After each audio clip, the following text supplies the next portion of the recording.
Hey guys, it's Megan. So I've made videos in the past talking about why, that your art matters, that it's really important even now to sell your art, and especially that it's the art that we live with that really has the greatest impact on us, especially right now. So I've talked about all of these things in the abstract, but I also realized that even if you kind of fundamentally know this, it can feel really hard to specifically apply that to your art. So today I thought I would share some resources with you, some exercises that you could do, basically just things to help you go from that art is important in the general to how to understand how your art is important in the specific.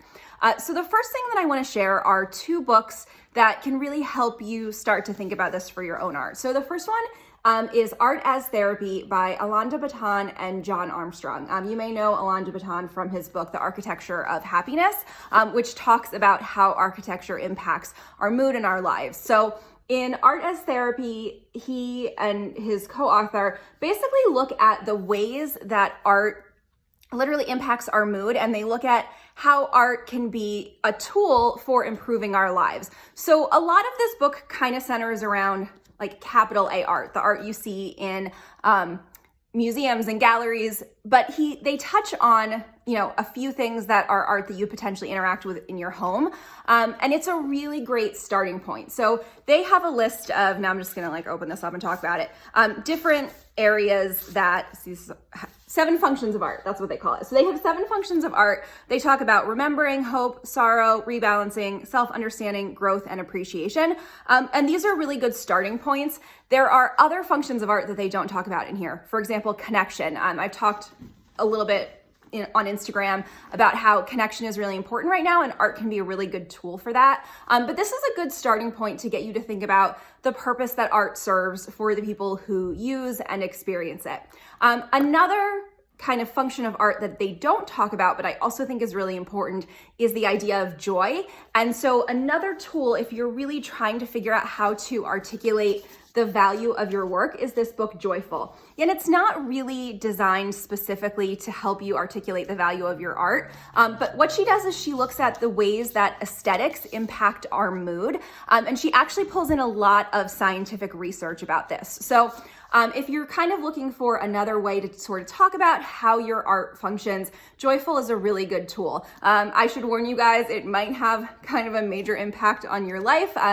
It's been a little over a year since I read Joyful, and it's really encouraged me to do things like bring more plants into the studio, add color to my own jewelry. So I can't promise you that it might not change your life. It might actually change your life. But it's also really good for just understanding the really specific ways that art impacts our everyday life. And also just a little shout out, Joyful is going to be our Tractionable book club book of the month for May. So if you want to understand more about diving into the concepts of Joyful, especially in your business and your creative practice, definitely go check out Tractionable. So these are 2 books that I think are really good starting points if you're trying to understand how your art impacts and adds value, Art as Therapy and Joyful. But I also think it can be helpful to sort of give yourself an exercise where you think and reflect on other art that you own as a tool for sort of helping you process and understand your own. So I was thinking about this because I just got some new mugs by Briggs Shore Ceramics and Heidi from Bella Joy Pottery. So I happened to get deliveries of mugs from both of them yesterday, and it actually got me thinking about how I use their mugs differently in their life. So this is not the first time that I've bought from either of these artists. I love them. They're both awesome. I will link them below the video as well. But it got me thinking about how I use their work differently. So Briggs's work has really become my go-to in the morning in my home ceramics. So I am an early riser. I get up at 6:30 in the morning, but I like to ease my way into my day. And what I've realized is that ease that I want in the morning, that is what Briggs's work does for me. I just love kind of the soothing, the softness. And so when I get up and want to ease into my day, her mugs are the first ones that I grab, and I keep them at my home and not in my studio because they're my ease into the day mugs. And I really love that feeling of ease. Whereas Heidi's work, especially her new colorful work, is what I've been gravitating towards. Yes, this is a different mug than the mug I showed you a second ago. I told you guys, I have lots of mugs. Heidi's work is the work that I've been gravitating towards in the studio because I really love like the colorful high energy of it. So by the time I get to the studio, I'm on like my third or fourth cup of tea for the morning. And I really want that like high energy, let's go get it. The playfulness, the color is really speaking to me. And so just even for different times of the day, I am drawn to using these different mugs because they fill these different roles.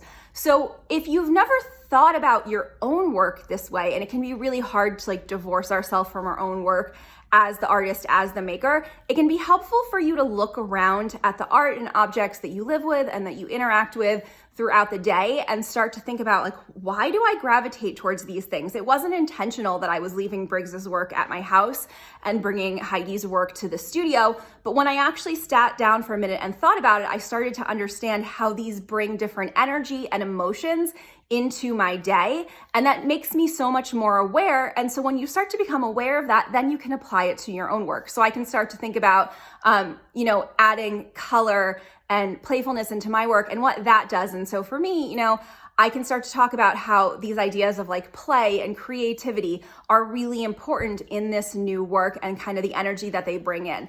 And so if you haven't yet gotten to the point where you can talk about your own work in this way, it can be really helpful to give yourself that exercise and reflect on other work that you know and love. Because also when you reflect on other work that you know and love, you're less inclined to think about process and you're more inclined to think about use.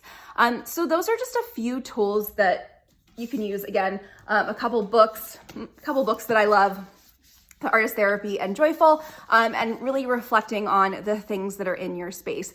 And if you are looking around and you're going, hey, Megan, I don't have like other people's art or other people's craft in my home, in my studio, in my space, I would highly encourage you to think about how you can change that. If you have the extra income right now is the perfect time to support other artists and makers. I firmly believe that not only is it obviously good for us as artists and makers to support other artists and makers, but it does make you more aware and can help you talk about your own work. And you can do this in other ways. I don't buy a ton of jewelry because I wear my own jewelry, but as it's very clear, I buy a lot of ceramics. I use them. They're really important to me in my everyday life. And so then they help me reflect on what I'm doing as an artist and maker and think about the ways that they bring me energy and emotion and joy and connection and all of those things. And then those are things that I can then turn around and use to reflect on the value of my own work as well. So those are just a few things to get you guys thinking.